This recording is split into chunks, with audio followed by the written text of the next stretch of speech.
E aí, crianças, tudo bem até agora?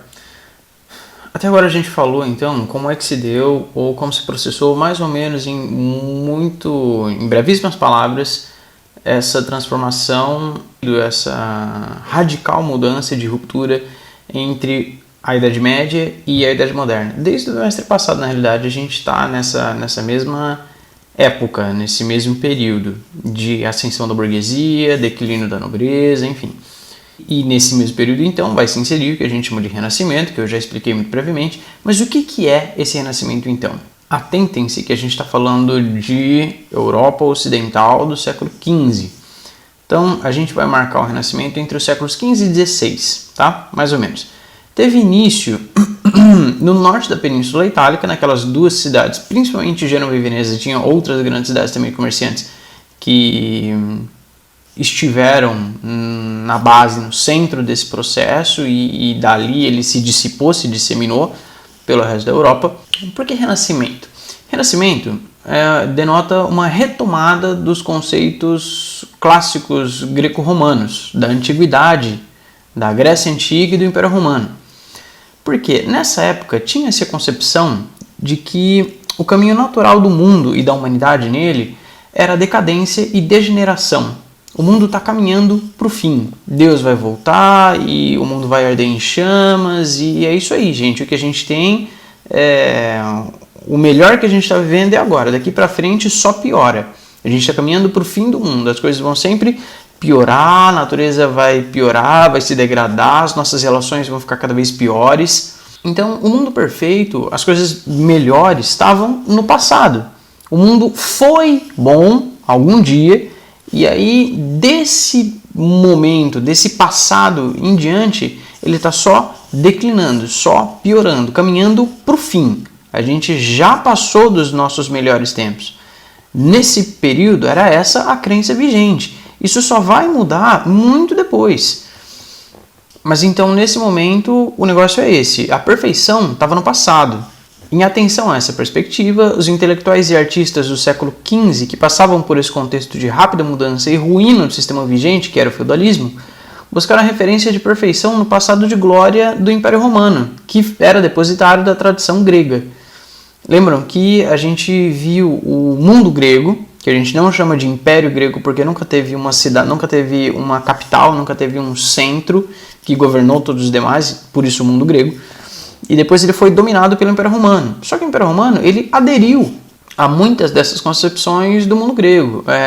Isso é muito sensível, muito perceptível, mesmo na religião, que foi adotada, quase igual, mudaram os nomes dos deuses, mas ainda eram deuses antropomorfizados, eram inclusive os mesmos deuses na arte, na arquitetura, tinha muitas semelhanças, guarda muitas semelhanças. E por isso que a gente vai falar de uma retomada da tradição clássica greco-romana, porque elas seguiam uma linha semelhante.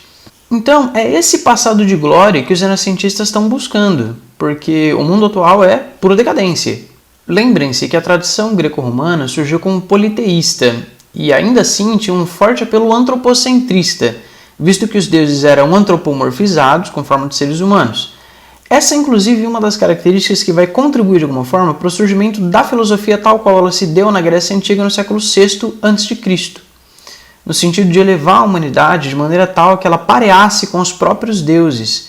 O indivíduo na Grécia Antiga e posteriormente no Império Romano era instigado à criatividade, à produção intelectual, à filosofia como uma investigação racional do mundo. Esse antropocentrismo é retomado, então, nesse momento de passagem da Idade Média à Idade Moderna, com a queda do feudalismo e a ascensão dos estados nacionais modernos, ao mesmo tempo em que se dá a queda da nobreza e a ascensão da burguesia. Percebe? A gente tem um mundo em decadência e um outro em ascensão. Então, todo o conjunto de coisas do feudalismo está vindo abaixo. E aí tem um novo conjunto de coisas se erigindo nesse mesmo momento, que inclusive ele faz referência a um momento no passado, na Grécia Antiga, no qual tudo era muito melhor do que o mundo presente. E esse antropocentrismo traz consigo o conceito de humanismo, que procura explicar as coisas no mundo em função do ser humano, e não mais exclusivamente em referência a Deus. Atente-se para o fato de que a sociedade medieval era, não digo nem majoritariamente cristã, porque ela era completamente cristã, 100%, na sua totalidade, por bem ou por mal. Não existia a concepção de ateísmo na Idade Média. Era impossível ser ateu na Idade Média, porque essa não era uma concepção que estava presente no imaginário daquelas pessoas. Ninguém, na época, imaginava um mundo que não fosse concebido pela força e pela vontade de Deus. Concebido e organizado. A sociedade era organizada e controlada pelo clero com base nas verdades que eles professavam. Então, como já mencionado, cada tempo histórico tem as suas particularidades, e essa hegemonia da religião cristã impôs ao humanismo um desenvolvimento peculiar. O ser humano ganhou mais destaque e passou a ser o principal objeto de interesse dos intelectuais e artistas, mas a referência a Deus e à igreja não caiu no esquecimento. Até porque uma determinada sociedade não vai jogar fora 500 anos de cristianismo puro e exacerbado, assim, da noite para o dia. Ah, não, isso não serve mais, está fora. Porque eles tinham uma fé fervorosa, eles realmente acreditavam naquilo. Era uma verdade que guiava as suas vidas e os seus propósitos. Não era um faz de conta, não era, não, vou obedecer para ficar de boa aqui na minha. Não, eles realmente acreditavam.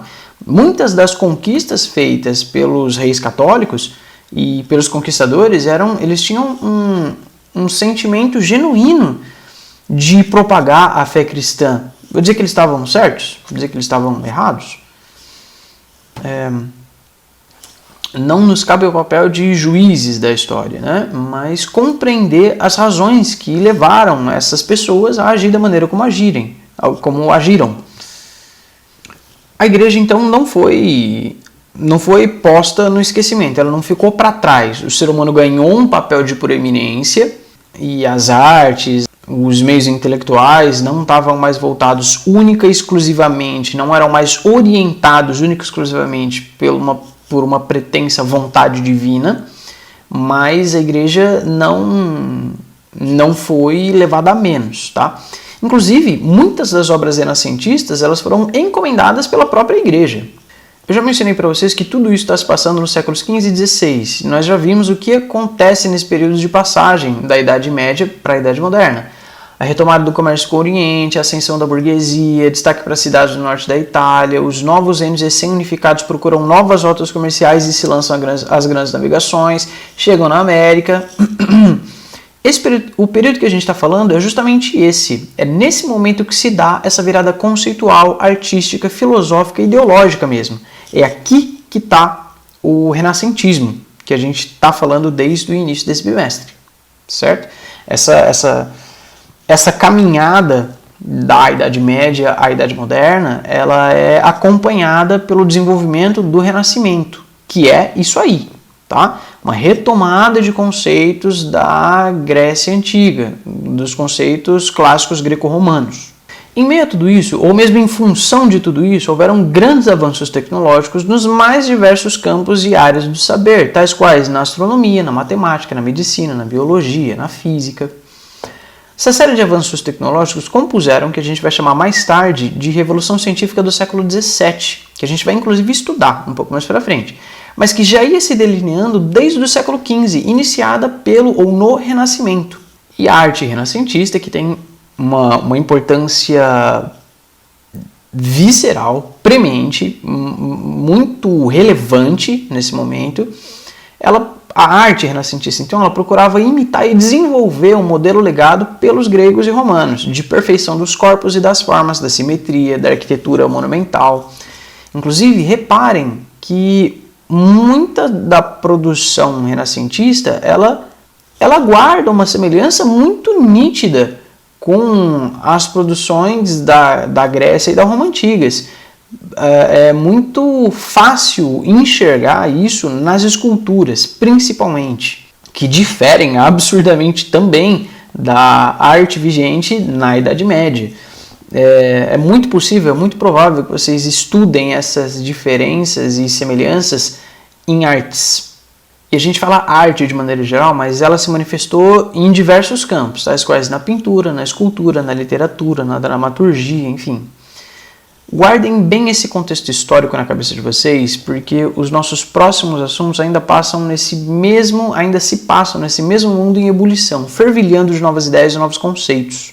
A gente vai passar algum tempo repisando essa mesma periodização, esse mesmo período, esse mesmo tempo histórico, porque muita coisa aconteceu nele. Muita coisa aconteceu nele sem as quais a gente não consegue entender bem o que veio depois.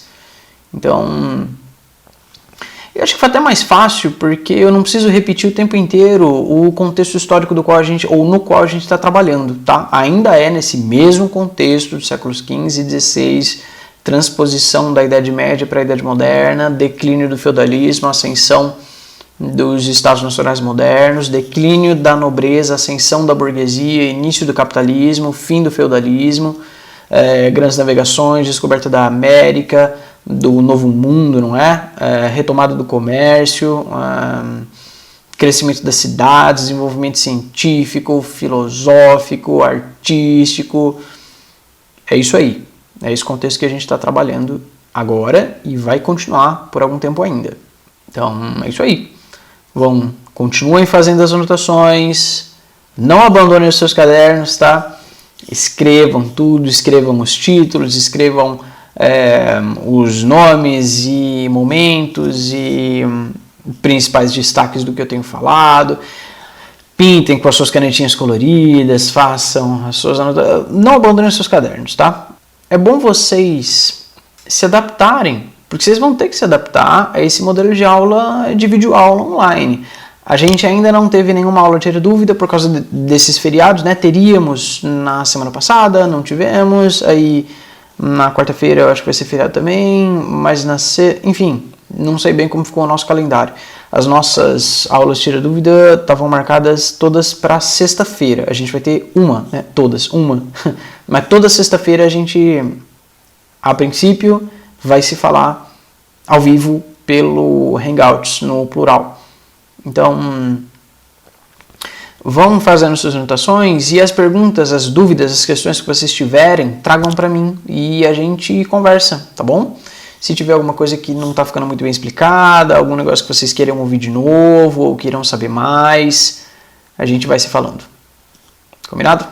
Então, até lá.